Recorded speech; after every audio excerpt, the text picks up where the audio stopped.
આપની સાથે હું છું કોમલ। સમાચારોની શરૂઆત કરીએ। સૌથી પહેલા વાત કરીએ ખેડા વિશે કે જ્યાં ખેડાના વડાલા પાટિયા પાસે 1 કરોડ રૂપિયાની લૂંટની ઘટના સામે આવી છે। ઇકો કારમાં આવેલ 4 શખ્સો 1 કરોડ રૂપિયાની લૂંટ કરી ફરાર થયા છે। અનાજ કરિયાણાના વેપારી નડિયાદ એક્સિસ બેંકમાંથી રૂપિયા ઉપાડીને અમદાવાદ રિક્ષામાં જઈ રહ્યા હતા।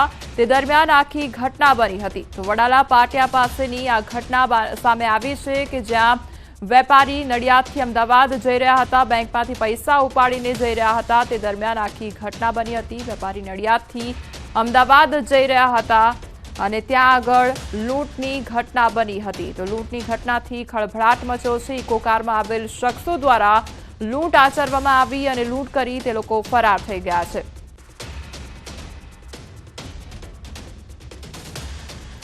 સુરતમાં કિશોરીના આપઘાત કેસમાં મોટો દાવો કરવામાં આવી રહ્યો છે। સ્કૂલ સંચાલકોનો દાવો છે ફી માટે દબાણ નથી કરવામાં આવ્યું। પરિવારના આક્ષેપોને સ્કૂલ સંચાલકોએ ફગાવી દીધા છે।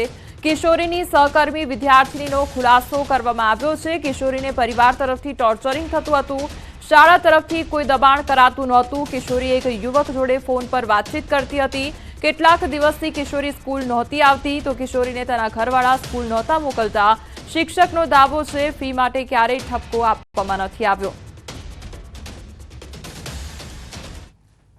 नहीं, ऐसा कुछ नहीं किया है स्कूल में बल्कि ऐसा उसको बहुत अच्छे से सर मैम सब मैम लोग उसको बहुत अच्छे से ट्रीट करते थे। वो ज़्यादा से ज़्यादा तो एब्सेंट रहती थी, उसको स्कूल नहीं आती थी, बहुत कम ही स्कूल आती थी। 1 हफ्ते से ज़्यादा हो गया है कि वो स्कूल बंद कर दिया आना। तुम्हारे साथ क्या बात हुई? मेरे साथ मतलब उसने मेरे को बताया था कि उसका कोई बीएफ है, तो वो मुझे अपनी सारी बात बताती थी। अभी उसका भाई ने गेम में पैसा उड़ा दिया था ना, उसने ये बात भी मुझे बताई। वो छोटी छोटी बात बताती थी और उसकी मम्मी उसको स्कूल नहीं आने देती थी ना, क्यों पता नहीं क्यों, उनके में पता नहीं क्या होता है। तो उसकी मम्मी ज़्यादा से ज़्यादा उसको स्कूल आने से मना करती थी और वो तैयार होकर भी बैठी रहती तो उसको बोलती थी अब नहीं जाना, मेरी तबीयत खराब लग रहा है बेटा, आज घर पे रुक जा। और घर का सारा काम वही करती थी। उसका एक बीएफ था, बात करती थी और ऐसा फ्रेंड उल्टा सीधा कुछ बात नहीं करती थी। हमारे स्कूल में ये आक्षेप लगायु अमे सांभळवामां आव्युं छे कि स्कूल फी बाबते सुसाइड कर्युं छे। एवी बात एकदम 110% खोटी छे कि अमे स्कूल फीस माटे छोकराओने खबर नथी कि मारी केटली फीस बाकी छे ने केटली जमा छे। आ अमे खाली डायरेक्ट वाली हारे ज कॉन्टेक्टमां रहीए छीए तो तमारी साहेब तमारी फी बाकी छे, तमे क्यारे भरवाना, आगळनी डेट अमे लई लीए अने आ डेट पर पाछो अमे कॉल बेक करीए कि फी ना ना साहेब आ खोटी बात छे। मतलब फीस माटे न होय, कोई बीजो पनिशमेंट होय, मान लो कि होमवर्क बाकी रहतुं होय, एवी कोई बात बनी होय बाकी, और फी बाबते अमे छोकराने जाण ज करता साहेब। हाँ, ये खोटी बात है साहब। कोई बीजो कोई घरेलू अंदर कोई प्रॉब्लम होई शके पण स्कूल में एवं कोई बनाव नहीं। तमे गमे छोकराने जाई पूछ्યું कि તમારી ફી માટે તમને તમારી ફી કેટલી બાકી છે કે તમે કેટલી જમા છે। તો પરિવારના આક્ષેપો પર શાળા સંચાલકો બોલ્યા છે। ન્યૂઝ 18 સાથેની વાતચીતમાં શાળા સંચાલકનો જવાબ આપવામાં આવ્યો છે। ફી બાકી હોય તો વિદ્યાર્થીઓને અમે નથી કહેતા, આવી બાબતોમાં વાલીઓને જ ફોન કરવામાં આવે છે। જૂનથી ડિસેમ્બર સુધીની વિદ્યાર્થીની ફી બાકી હતી। વાલીઓ આવ્યા ત્યારે અમે વાત કરી હતી અને વાલી પાસે અમે ફી ભરવાની તારીખ પણ માંગી હતી।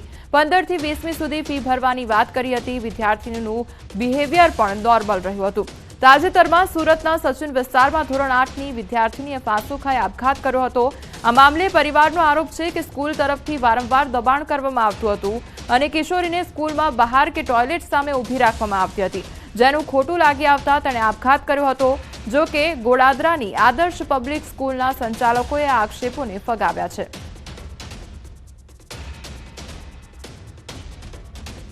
સુરતના ગોડાદરા વિસ્તારમાં ભાવના નામની ધોરણ 8માં ભણતી વિદ્યાર્થીનીએ આપઘાત કરતા શાળા સંચાલકો પર આક્ષેપ થયા છે। શાળા સંચાલક પ્રવીણભાઈ આપણી સાથે છે, સીધા વાત કરીએ। પ્રવીણભાઈ, ભાવનાએ જે રીતે આપઘાત કર્યો છે એના પરિવારનો સીધો આક્ષેપ છે કે ફીને લઈને વિદ્યાર્થીનીને અપમાનિત કરવામાં આવતી હતી, ક્લાસની બહાર ઊભી રાખવામાં આવતી। આ પરિવારે વાત કરવા છતાં પણ આ ઘટના વારે ઘડીએ પુનરાવર્તન થતી હતી, જેને લઈને ભાવના નામની છોકરીને લાગી આવ્યું છે અને તેને ગળે ફાંસો ખાઈ આપઘાત કર્યો છે। સર, આ પાયાવિહોણી વાત છે।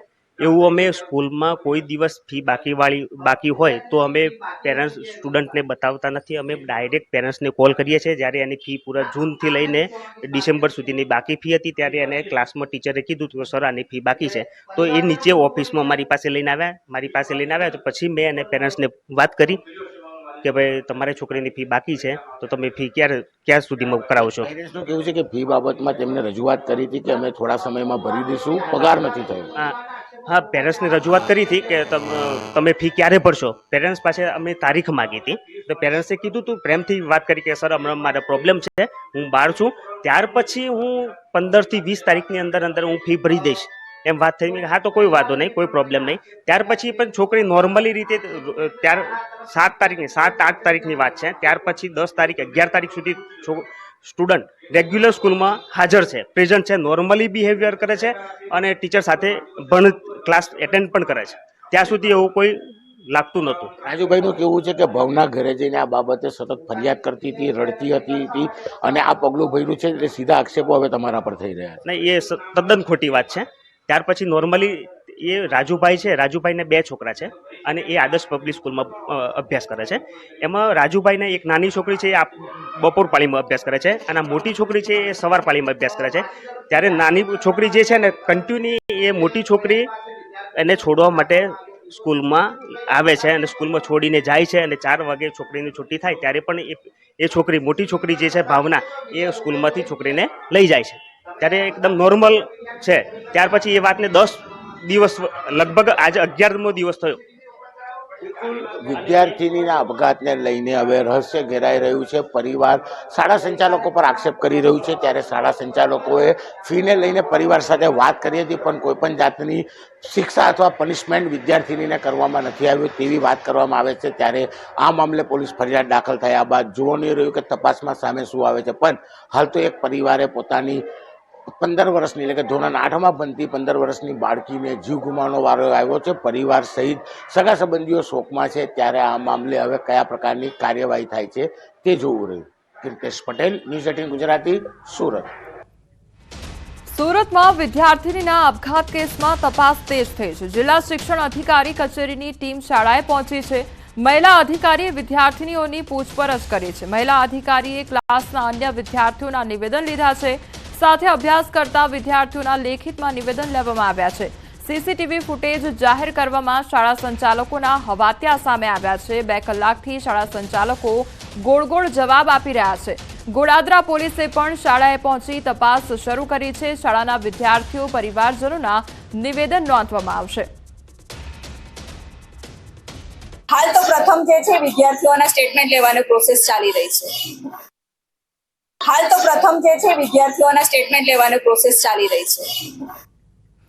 વધુ એક સ્પર્ધાત્મક પરીક્ષાને લઈને વિવાદ વકર્યો છે. એક પ્રશ્નપત્રમાં પેપર સેટરની 6 ભૂલનો દાવો કરવામાં આવી રહ્યો છે.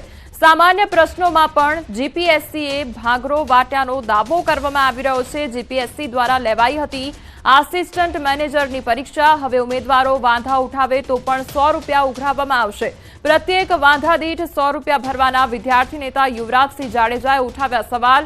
જીપીએસસીની ભૂલ અને ઉમેદવારો કેમ ભોગવે તે સવાલ ઉઠાવવામાં આવ્યો છે. આવા છે પેપર કાઢનારા તમારા તજજ્ઞો, તે પણ સવાલ કરવામાં આવ્યો છે. અને 19 જાન્યુઆરીએ યોજાઈ હતી પરીક્ષા અને જેને લઈને આ વિવાદ વકર્યો છે.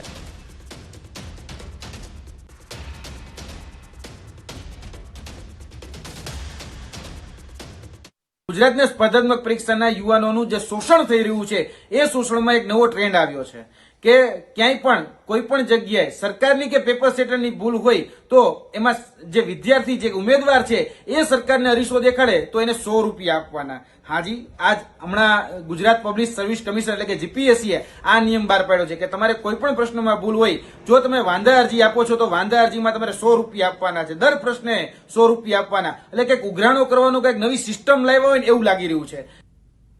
તો ઉઠી રહેલા સવાલો વચ્ચે જીપીએસસીના ચેરમેનની પ્રતિક્રિયા. હસમુખ પટેલે એક્સ પર પોસ્ટ કરી નિવેદન આપ્યું છે. પ્રોવિઝનલ આન્સર કીમાં ભૂલ હોવાનો સ્વીકાર કર્યો છે. નવી પ્રોવિઝનલ આન્સર કી મૂકવામાં આવશે તેવું કહેવામાં આવ્યું છે. નવી આન્સર કીના આધારે વાંધા રજૂ કરવાના રહેશે.